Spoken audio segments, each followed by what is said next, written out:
Welcome to the Emerging Litigation Podcast, a co-production of HB Litigation, Critical Legal Content, Law Street Media, and Fastcase. I'm your host, Tom Hagy. Today we're going to dive into the fascinating world of Auto-GPT. And this is something that promises to be a revolutionary generative artificial intelligence application. Self-prompted AI actions eliminate the need for constant human input. And face it, we're all tired. For a bit of background, Auto-GPT was shared on GitHub by a developer named Significant Gravitas, a band name if I ever heard one. It builds on GPT-4. Auto-GPT introduces the concept of AI agents, enabling autonomous internet usage and the execution of commands it decides to take. So, no user intervention. Sit back and worry, I always say. But some decisions are not that wild, not that momentous. They're more like saving files that the bots come across, and not necessarily maxing out your credit card by buying a boat. But it's early days. One illustration the company provided was Chef GPT. It was an application, or is an application, designed to generate original recipes. Looking for a new twist on your Easter ham? What about your Hanukkah brisket? What about that 4th of July baba ganoush? I mean, what family recipe couldn't use a little bit of a facelift? Chef GPT autonomously scours the web and then comes up with its own tasty entrees, perhaps never conceived by human chefs. Delicious. The emergence of Auto-GPT sparks both excitement and apprehension. Can you feel it? I know I can. It opens up myriad new possibilities, giving the human mind some much-needed problem-solving assistance. Some, and we've discussed on previous episodes, are already seeing applications in the practice of law and even in the judicial review process. But it also raises concerns about privacy, security, and bias. Some think this technology can even strengthen monopolies or undermine democracy itself as the dissemination of misinformation reaches unfathomable levels, as if we needed help in that direction. The volume and velocity of false information and image factories could put us up against a wall in some Keanu Reeves Matrix version of information dodgeball. If you weren't sure what was real before, just wait. That's me being paranoid. But as if Joseph Heller wrote in Catch-22, just because you're paranoid doesn't mean they aren't after you. But to be momentarily optimistic, maybe AI can be used to combat disinformation. Can you imagine? One source of risk, of course, is replacing layers of human judgment with AI-generated judgment. As if human judgment has been flawless. I think in recent years we've seen some excellent examples of how that's not the case. We'd be better off if somebody else grabbed the wheel. It wasn't a robot that came up with lawn darts or pre-peeled bananas. That's gross. Or Cheetos-flavored lip balm, and that's a real thing. While Auto-GPT provides thoughts, reasoning, and criticism, it needs to be transparent about its decision-making process, and businesses must work to understand how Auto-GPT technologies use and process the data we feed it. The potential for biased outcomes is a concern.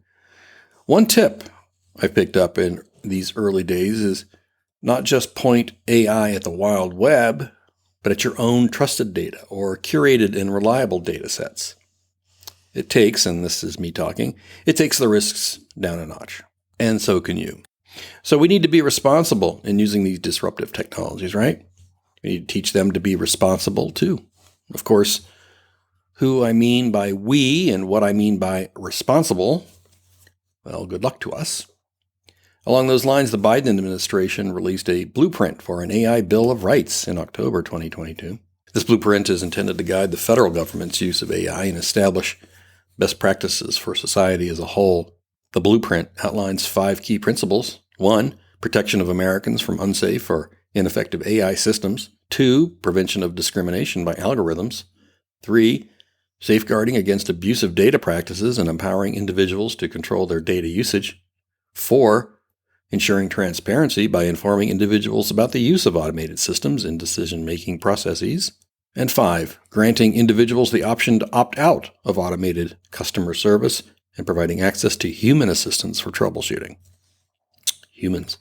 Isaac Asimov, the legendary science fiction writer, had his laws of robotics, instructions built into every robot in his stories to prevent them from malfunctioning in a way that could be dangerous. The first law is that a robot shall not harm a human or by inaction allow a human to come to harm. I think that's a rule we all could live by. The second one is that a robot shall obey any instruction given to it by humans unless it is instructed to hurt a human. Okay, another one we should all live by.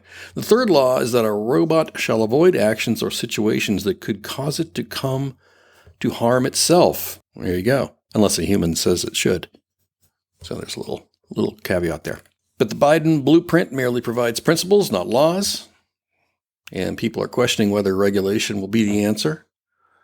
I think this is how we started off with the wild and free World Wide Web. How should industries and professions adapt? What are the potential liabilities? We listed a few on the Litigation Conferences website. I'll put a link to that in the show notes. But in the meantime, listen to my interview with Jason Epstein, partner at Nelson, Mullins, Riley, and Scarborough. Jason is the co-lead of Nelson, Mullins Technology and Procurement Industry Group. He and the technology team provide legal services to technology buyers and sellers in various industries, including fintech, health IT, automotive, and manufacturing. Jason has experience in supply chain, privacy and security, blockchain, and the Internet of Things, cloud computing, cryptocurrency, and open source code. Jason received his JD from the University of Tennessee College of Law. Go Volunteers. Jason is also an adjunct professor at the Vanderbilt University, Go Commodores, Law School in Nashville, teaching the law of cyberspace. And now he is here to teach you, though going to Nashville sounds infinitely better. Here's my interview with Jason Epstein at Nelson Mullins. I hope you enjoy it.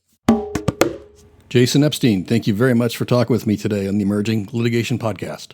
Thank you, Tom, so much. It's great to be here, and I appreciated the opportunity to talk with you about such a compelling topic. It is. It seems to be I was going to say the it girl, but I don't know. Are we allowed to say that anymore? But it seems to be. It's the it thing. It's the it. Thank you. It's the it thing. That's right. That's the right pronoun here. Let's start off with the basics. So for non-technical folks, how does this technology really work? And I'm always curious, what information pool is it drawing from? Got it. This is interesting because what we usually refer to is generative AI. That's the thing that everybody's using today. And it's available in Bard, ChatGPT, Bing now. I mean, even my daughters have a My AI assistant on their Snapchat, right? On their Snap. And much to some of the kids' dismay, they don't even know how to get rid of it, right? But so that's how invasive it's become and used in our society. And basically, the reason it's doing that and what this type of artificial intelligence is doing is it's taking, and it's related to another question you had, is it talks to you like a person and it acts like people. It's like you and I talking right now. And it anticipates based on what's called a large language model or an LLM. These are algorithms in the way the software works. I'm not an engineer, of course, but I know enough to know this. Mm-hmm. That it trains on whatever the owner or OEM, so to speak, of the model allows it to train on. So ChatGPT, for example, has trained, quote unquote, on everything in the internet through September 2021. So everything that's publicly available, it trains on. And then what it does is it creates new content or output in an informative way that is similar to the data it learned from, but it in effect anticipates or predicts what you're looking for. And by doing that, it almost is like talking to a person. That's why it's been accelerated so much. AI's been around for a long time, actually, machine learning, AI.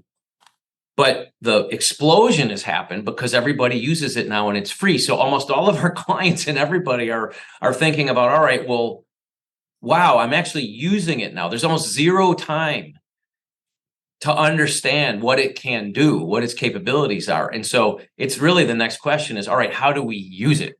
Right. How fast can we use it? That's a differentiator between this technology and others that we've seen with clients.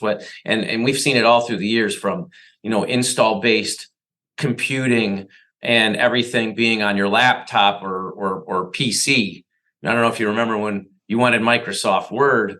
I'm old enough to remember you had the discs, and you would take the discs and you would put them into your PC, and it would download the software. And the only way you got updates was getting another set of disks. Right. I remember it well. Yeah. Yep.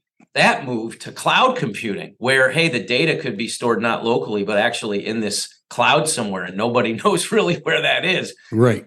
Even that technology adoption took a lot longer because it wasn't generally available. It certainly wasn't free. And a lot of people weren't using it. Now you have free availability, free accessibility, easy to use, acts like a human, whether it's hallucinating, making stuff up that's not real or inaccurate is another story that we'll talk about. Right. But I think the clear use of it and use cases and what it can do are laid open and bare in front of everybody. So it's how fast can we do it? How fast can we use it? Yeah, it does seem very natural in my world. Two things came to mind. Just for fun with friends on Facebook for birthdays and stuff, I asked it to write poems about them, about people. And I would say, oh, so-and-so plays guitar and loves butterflies or whatever. And it would come back with this acceptable poem. I mean, corny, but acceptable poem. And then, I did it enough times, a couple times. And I always say, this is written by ChatGPT. Still, a couple people thought, how do you write these so fast? Like, can you sign this for me? I'm like, I did not write it. It's written by a robot. It seemed so real to them. Well, and writing is an obvious use case, and the writers are on strike right now. So right. That'll further date this podcast. But sure, part of the reason they're on strike is not just about pay, but it's also they're realizing what's the impact of artificial intelligence. And one of the debates in that community is, hey, we can use AI to basically augment at a minimal level or replace at a maximal level some of the writers and what they do in the creative thought. So there's a lot of concern about, but what about my job? What about the human mind? Right. What does that mean to my job? And what's fascinating here is, technology typically, and there's a great debate about this. The advent of new technologies have traditionally started with fear, I'm losing my job, but then they created these massive amounts of industries, right? Mm-hmm. I like to use the example of the Pony Express. You had a lot of people riding ponies, taking mail from city to city and messages from city to city. And then the Atlantic to the Pacific wire was invented, and all of a sudden everybody was out of a job. But as we know, that spurned millions upon millions of jobs in industry. And fast forward to generative AI. And the question is, will it create more jobs? I think the answer is yes. Obviously, computer engineers and things of this nature.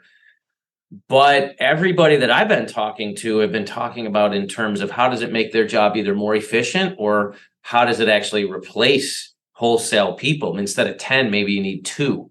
Mm-hmm. Right?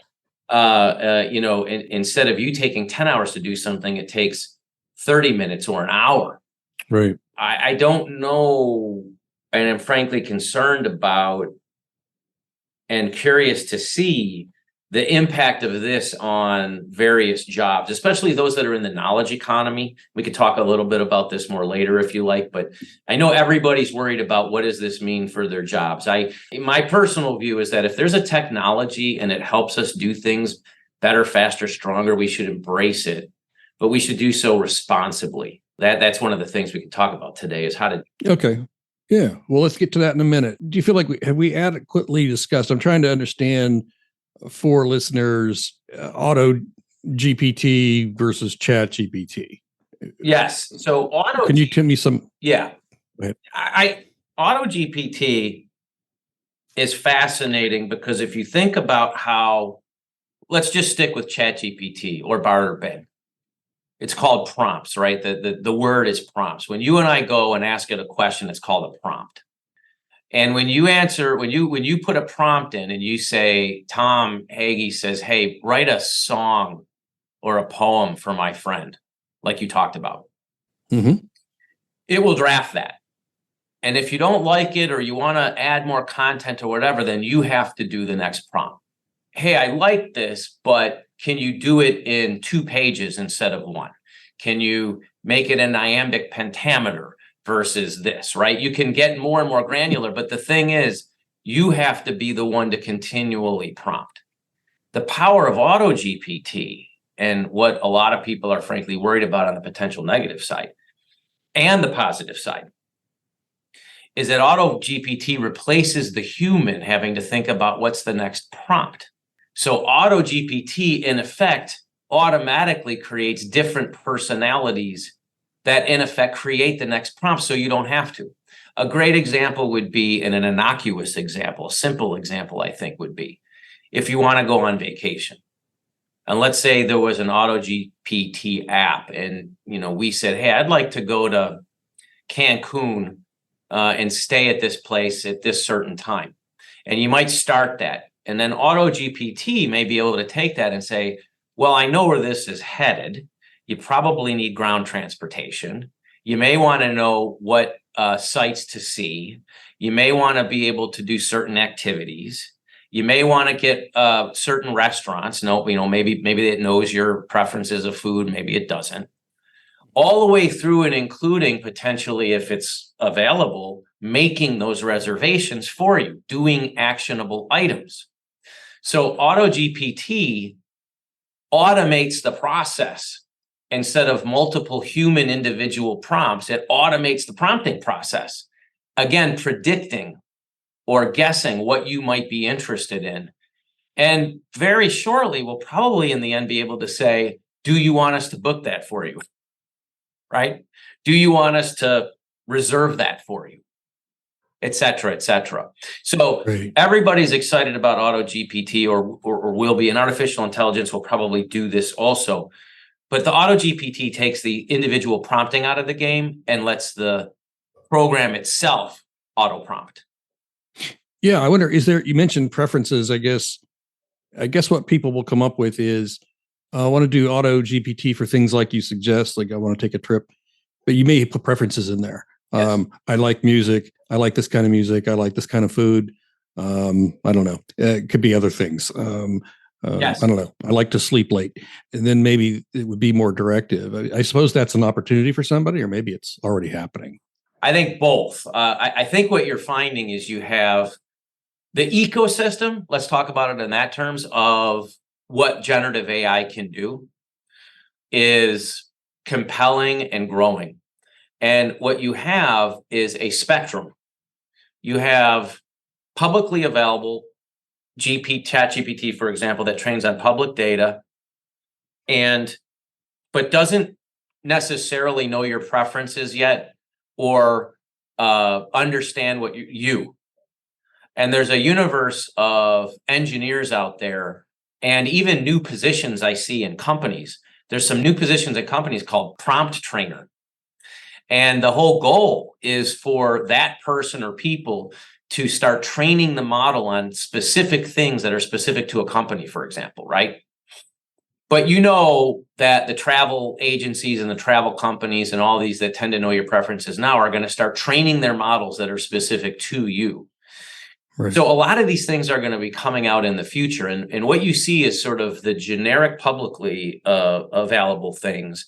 And on the other end of this, that trains on publicly available data. And on the other end of the spectrum, very bespoke generative AI models that don't necessarily train on the publicly available data, but maybe train on proprietary data, custom data. It addresses a lot of the concerns that you and I can talk about here shortly about, privacy and security and ownership and things of this nature.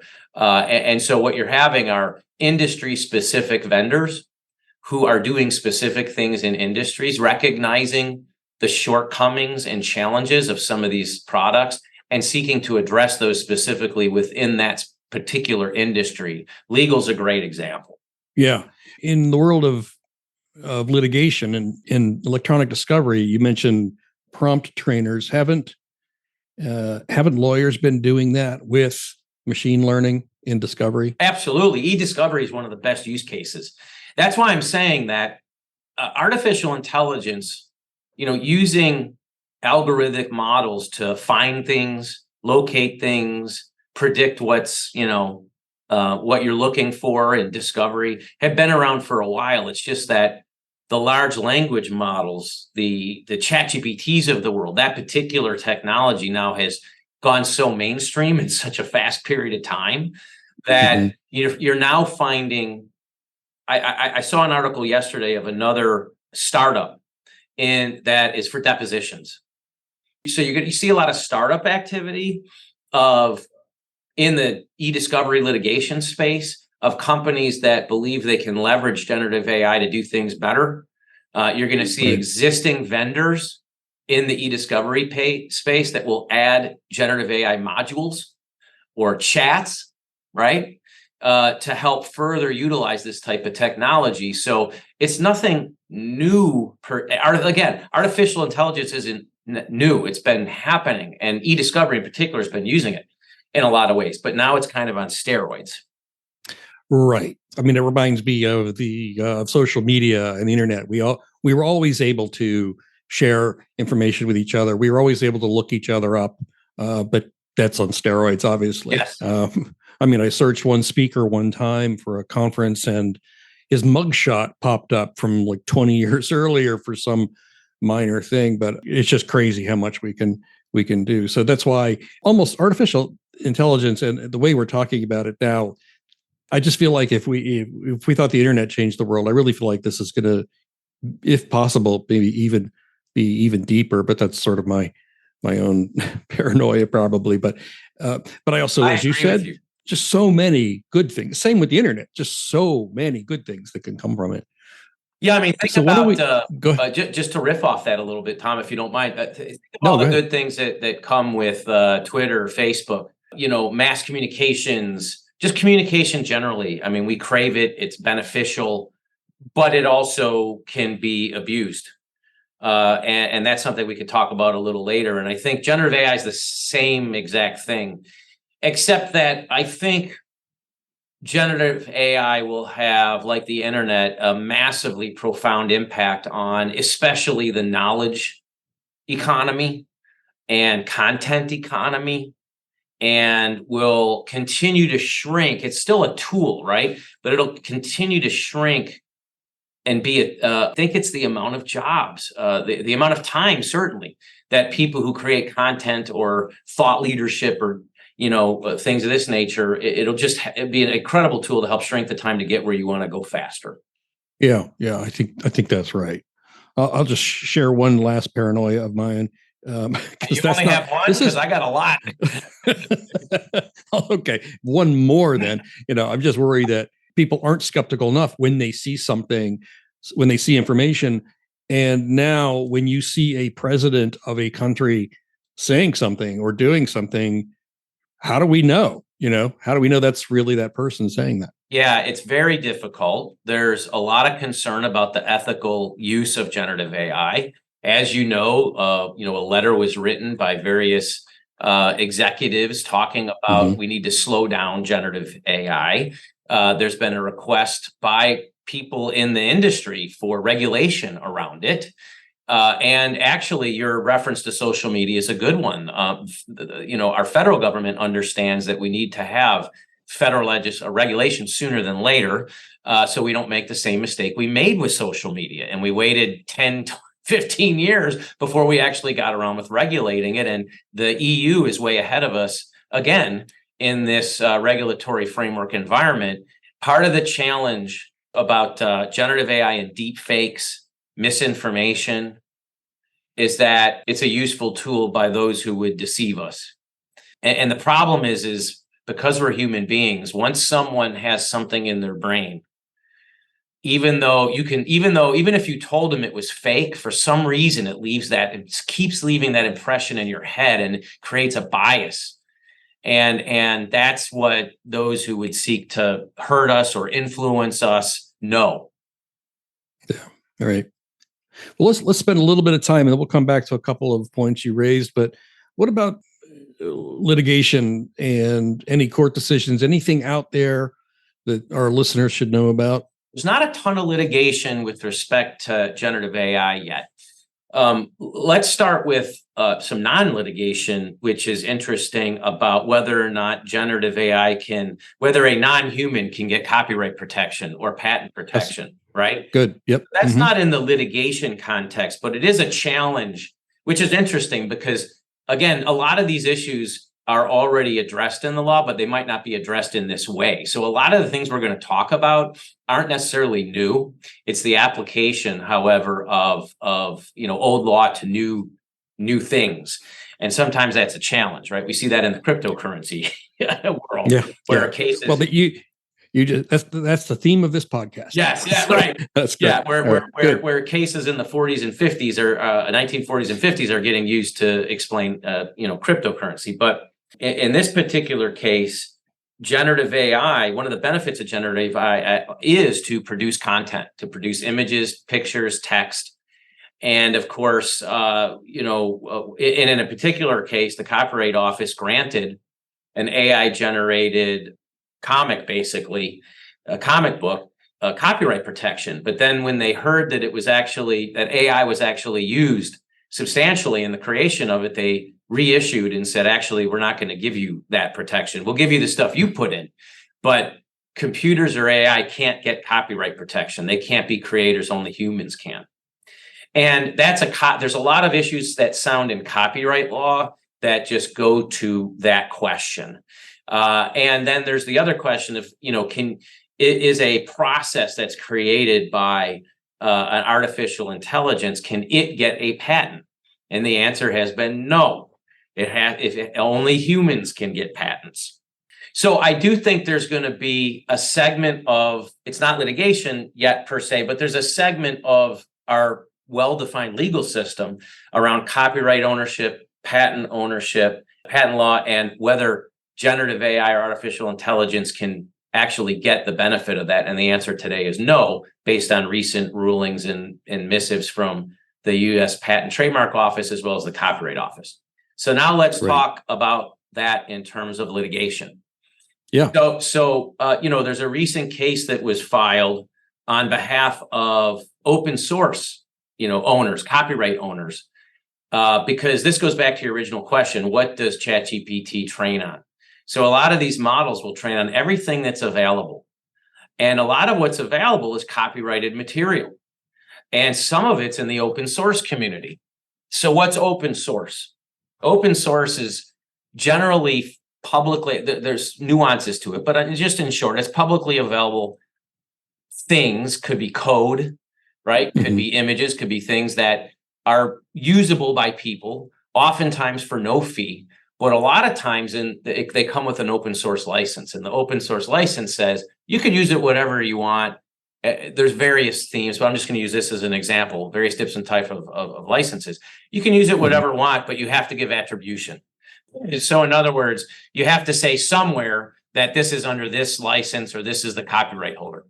And so obviously, because a lot of these things are publicly available, when ChatGPT or others like it train on whatever is out there, it scrapes everything out there, and then that trains on the model.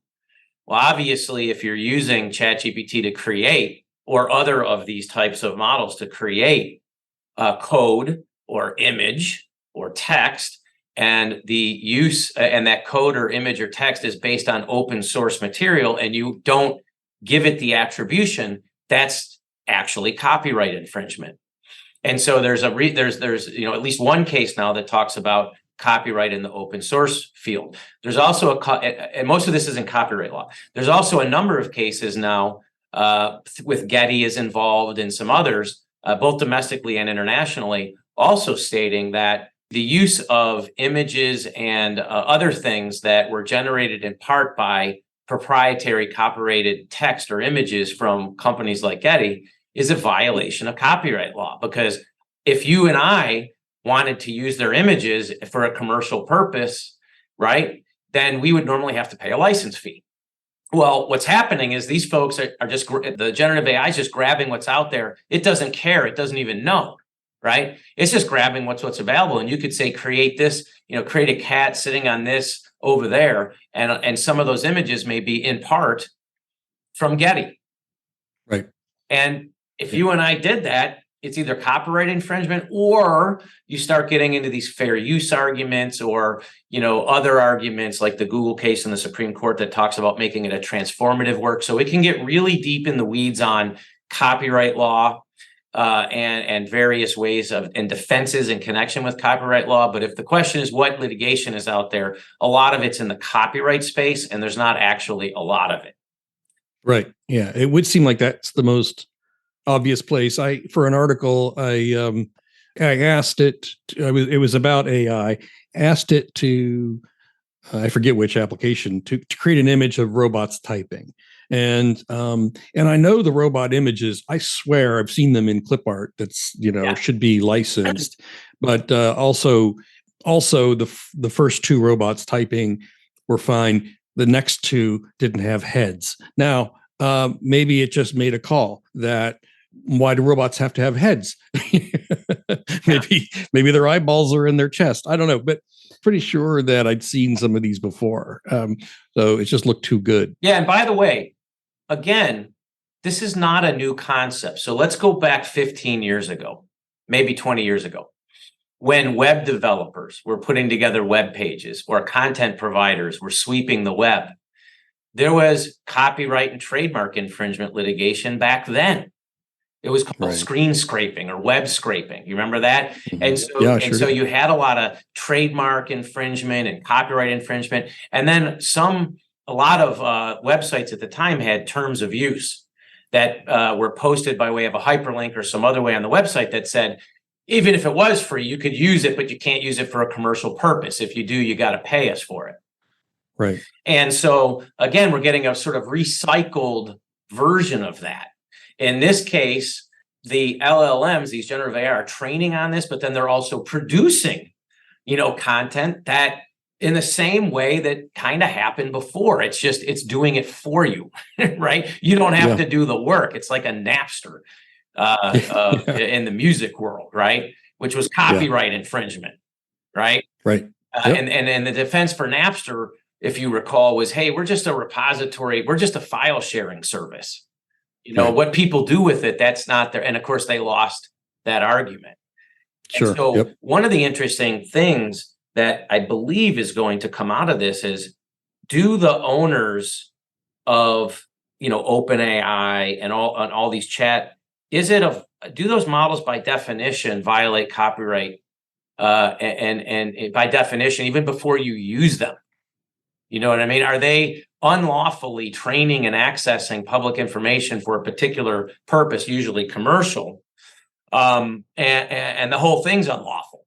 And so when you do deals with a lot of vendors in this space, what I'm starting to see now are they're putting provisions in the agreement that says you're not only liable for the output, you, the user, but you're also going to be liable for the actual use of the tool, just period. We're not going to tell you that the tool doesn't infringe on any third-party intellectual property right, the existence of the tool. Now, normally when you negotiate deals against vendors, as a lawyer, one of the things you usually put in there is that if we as the user get sued by a third party saying that the tool you gave us violates their intellectual property, that the tool provider will indemnify and defend us. They'll hold us harmless for that. But they're actually, these tool providers are actually saying the opposite now. A lot of them are saying, here's our tool, and by the way, use it at your own risk. Right. Be careful what you do with it. And it makes me wonder too about, you mentioned this earlier about regulation, and there were hearings where even the AI industry, if I'm remembering it right, they want best practices, or they're sharing best practices, and they want regulation, if I'm remembering that right. What do you think about being able to regulate this? That's going to be very difficult. There's a lot of debate about it. I think that sooner is better, but you have this balance that we always have, which is the stifling of innovation and the ability to fully use and leverage this technology, with regulation that seeks to help protect. And it's going to always be an inherent tension between the two. And regulators are just frankly never going to get it right initially. It's going to be like every other law where the regulators provide regulation. It's helpful. It's a good framework. And then we continue to iterate on it as time goes on. But similar to privacy regulation, which was something that the EU did first with what's called the GDPR, right? And that became somewhat of a blueprint for what started in California and then moved with the California Consumer Privacy Act. That moved east, and more states started recognizing privacy issues and that needed to be regulated. The EU is again, on the forefront of recognizing regulation, it being required, just like they do with social media. And so literally last week, they came up with, another, I guess it's going to be a proposed regulation that talks about generative AI in 4 different categories. Okay. Talks about it in unacceptable, high, limited, and minimal risk. And those 4 categories, it talks about regulation with respect to those 4. And with respect to high risk and including unacceptable risk, potentially huge fines, similar to like you see in the privacy space of, 6% of global revenue, or 30 million euros. And so again, regulation hasn't really happened, or a lot of it hasn't happened yet. The federal government is in the process of thinking through how to do that, but the GDPR, the European Union again is the one leading the charge. I will say that there are, some United States either frameworks or guidance from various industries. NIST came out in 2023 with what's called the Artificial Intelligence Risk Management Framework, which is voluntary, but it starts talking in terms of categories of how can you make it safe, secure, private, how it's accountable, et cetera. The FTC has suggested that it may increase its scrutiny on AI and the use of AI because of the bias it has and the violations of potential consumer protection laws and things. And the FDA has talked about it in terms of, medical devices. And the EOC has talked about it. So you're seeing various industries and various of our governmental agencies talk about it topically, but we have, and some states have actually passed AI laws. We don't have a federal framework yet, but I think unlike privacy, we'll probably actually get one sooner than later. Yeah, I do think that is happening where, I think about freelance writers. If you're going to, if I'm going to freelance an article to you and you're going to use it, in the editing business will have ways that you can and can't use it and things you must do. And I know that's happening. So example, I wanted to do an article on, it's a legal matter, like has so-and-so ever been sued for such and such? And it spit out this very articulate, well-crafted memo for me. And it cited 4 cases, none of which exist. Yeah, that's right. They sounded like cases. I mean, it knew how to make a case, make it sound believable. And then with the assistance of a really experienced paralegal, confirmed, no, these aren't even real. But also, so like in journalism, if you're going to use it, that's fine. That's one thing. But you got to fact check everything. I know that these are coming out, to your point, it's going to come out industry by industry with best practices. I think that is the first way anybody's going to control it. That's right. I think it's going to come from the private sector because you're going to have vendors and people in the private sector saying we can use it for our particular purpose, whether it's in the journal world or the lawyer world. But we now know that there's these certain things we need to address, and how can we use that technology in a responsible way by still complying with our professional responsibilities, for example, in both the journalistic and the legal industries. Right. And this is just a side observation, but I can't help myself, is that, because we keep saying EU is Europe, they're always ahead of us. They're ahead, on privacy and things like this. And I'm thinking, why is that? And then I started thinking about it. There are people alive, well, everywhere, but there are people alive in Europe today who suffered from privacy violations and widespread misinformation. It wasn't, there are people alive today who remember, and I don't think in the United States, I don't think we've had quite those things ever happened to us. Well, I think you've hit on a major issue, and I'm frankly really concerned about the fact that we haven't had these things happen to us, because the more time that passes and we don't have those challenges, we tend to get focused on things that don't matter and maybe forget about the great nation and the laws and the system that we have. And in Europe, they have the benefit of people who actually lived through the Nazi Germany, Right. or who's living through what's going on right now in Russia, in the Ukraine, and in other areas of the world where they don't, we have a great capacity as human beings to reinvent the wheel or have to have history repeat itself, because you personally or a particular person doesn't have the personal firsthand knowledge to understand different. It reminds me of Arnold Schwarzenegger, who, put together a video because he was talking to the folks in Russia that was readily available, talking about what it was like for him to see in Austria the broken soldiers that came back, not only demoralized because they lost the war, but demoralized because they all realized that they had been lied to begin with, and everything they thought they were fighting for was false. And he saw that firsthand. So to your point, he was able to actually talk in a video about what he saw with his father and his father's friends, and what it means to have someone lie and it infect your brain and move you to something through and including killing other people and invading other people. And so I think you make a good point that Europe in particular, for purposes of this discussion, these things are physically low. They happened like there. You know what I mean? Yeah. There's still rubble. There's still rubble, but what's equally disturbing is the rise of, and this is the negative piece, is that even with that, the capacity of humans to continue to have hate and to continue to have criminal activity and to continue the rise of neo-Nazism in the very place it happened. It's unbelievable. But we all know these are failings of humans. And this is why, to your point, I think the EU is ahead of the game, at least in terms of regulation, that these are still problems, will always be problems, and regulations need to happen. Right. Something definitely will.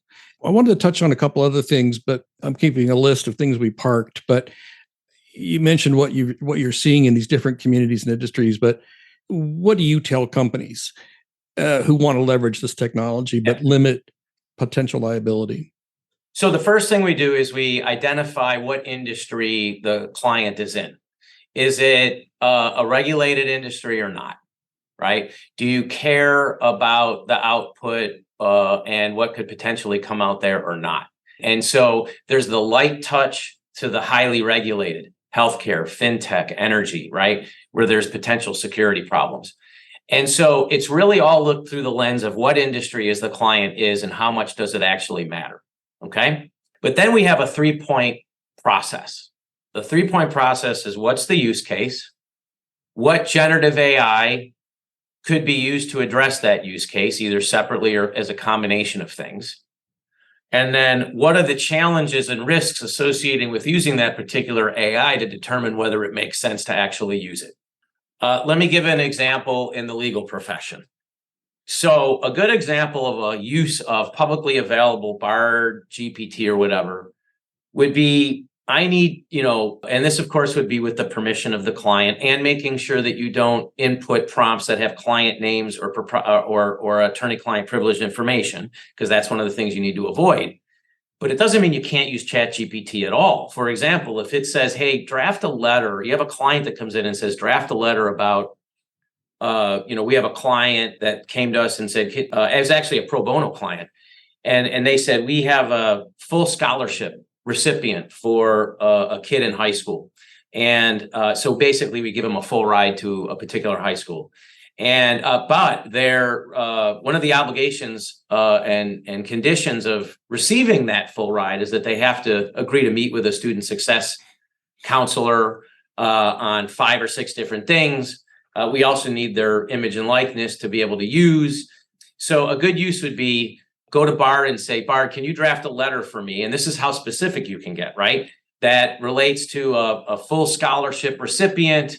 Tell them congratulations, make sure the parents and the signature are on the signature line and the child is on the signature line or the student's on the signature line, saying that they, as part of the condition, agree to meet with the student counselor to do these particular things and make it a 2-page letter.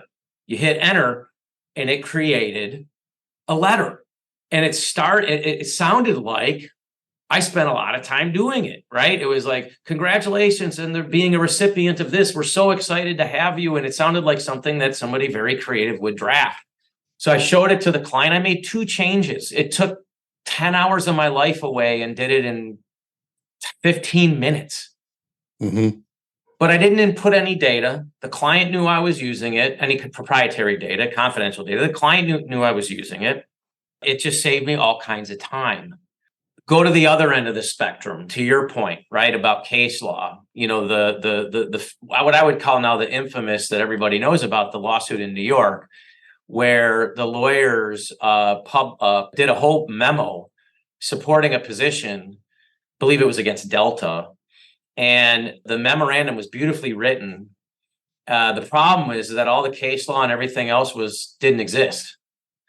And so, you know, now that has been so bad right now, the throes of this, the judges deciding whether sanctions are appropriate or inappropriate for that. But it's really raised the level of awareness that, you know, if you're going to use generative AI at that level, practicing law, you need to not do that. You need to use more bespoke versions that have more dependable content that don't violate potential attorney-client privilege. This is the other end of the spectrum, right? And also, by the way, like I said before, ain't nothing really changed.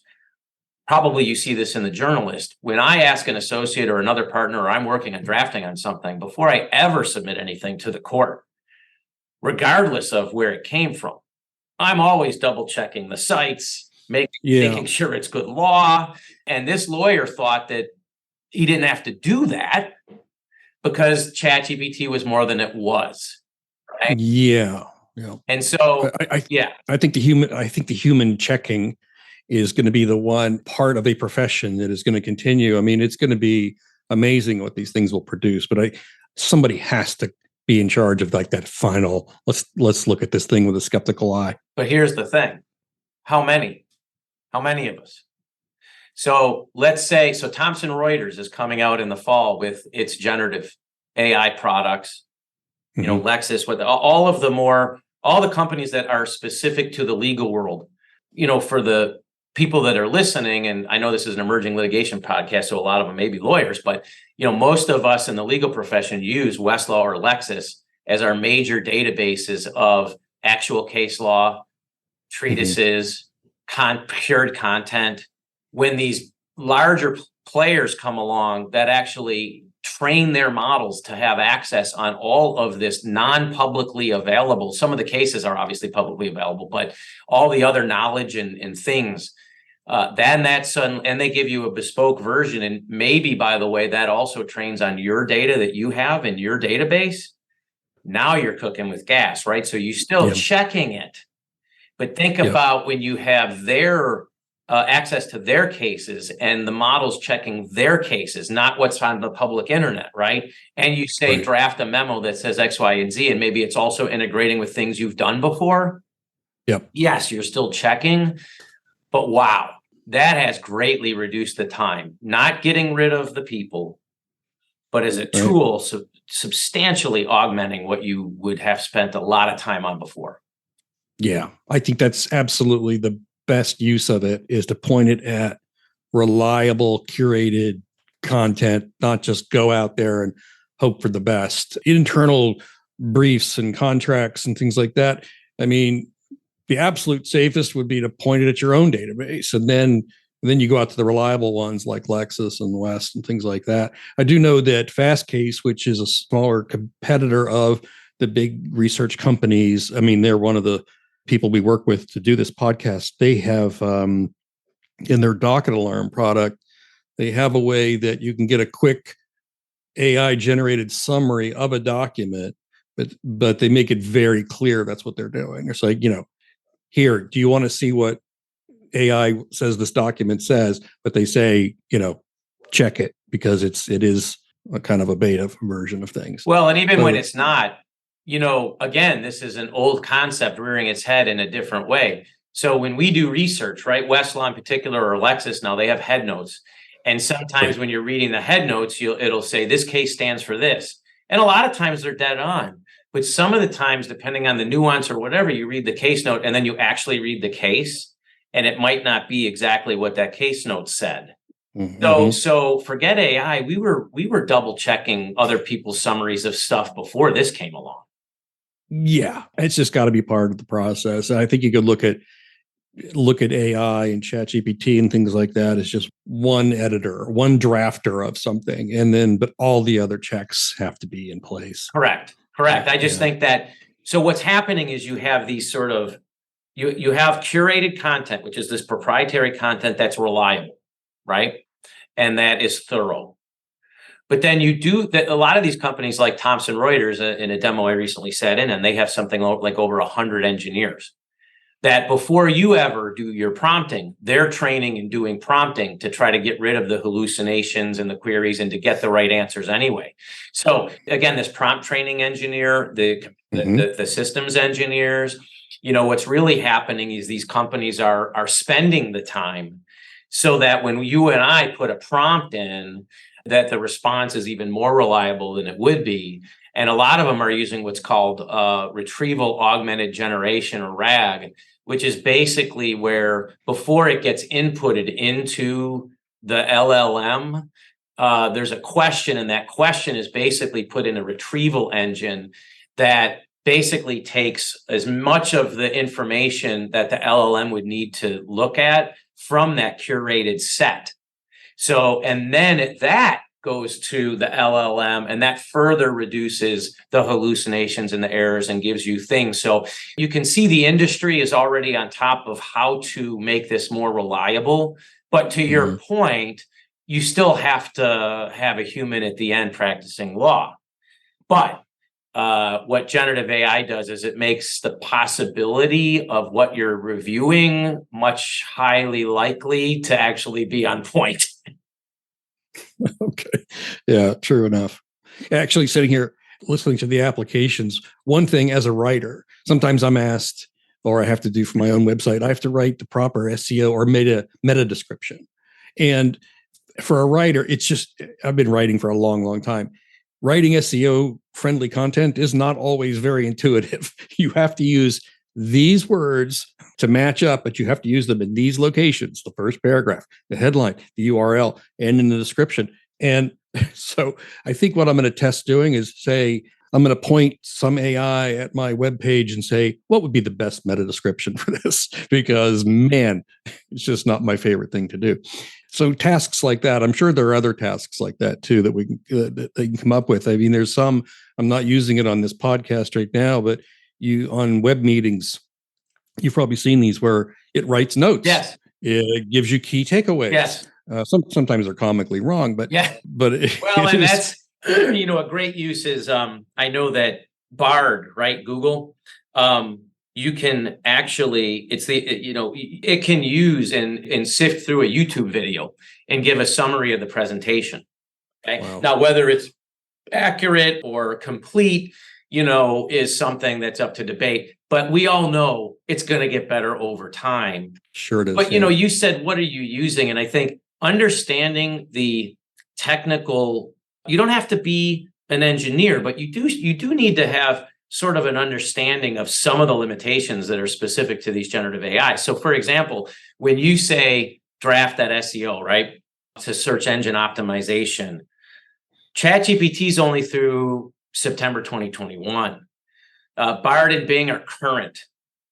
So if there's anything that's been developed in the past year or two, you're not going to get the benefit of that if you use ChatGPT, at least in its current form. part of the analysis is what's the use case, what's the generative AI, but you have to have some understanding of what are some of the just general limitations of that particular AI, and then what are the risks that are associated with AI generally, to make sure that you're getting the best of what these things have to offer. And you know what? The only way to do it is to play around. That's how I learned, and I'm taking all the demos for legal specifically, and I'm getting to see this spectrum of publicly available all the way through bespoke private versions. Well, things are changing so fast, and I think I would love to get you back so we can talk in a few months, or maybe next week when things really advance. I just wanted to ask one more thing because you raised it. You had comments on the knowledge economy. Yes. So what did you want to say about that? Well, I think that historically, people who spend time thinking about things and creating content and understanding and are able to digest things, right? Lawyers, right? Doctors, engineers, management. A lot of our time is spent trying to figure out and get our arms around how to organize things, categorize things. And it's based on our access we have in our brain and what's at our fingertips. Generative AI is going to become just an incredible tool to help go out and identify the universe of things and help us compartmentalize and digest and produce output that over time will be less hallucinatory. That won't hallucinate as much. It won't be made up. We won't have to double down on stuff that's made up. It'll be less error-free. It'll have fewer errors, excuse me. Mm-hmm. Yep. And it will be access to incredible amounts of data, and that we just can't do ourselves. And there's a fairly well-known, he's called the godfather of AI, but Geoffrey Hinton worked on AI at Google. And he was quoted as saying is that I'm going to paraphrase, but he's come to the conclusion that the intelligence that they've been developing is actually very different from the intelligence we have. Because every time we learn something, it's on a per person what we've done individually. But large language models, he says it's like having 10,000 people learn something, and as soon as everybody else knew it without having to do anything else.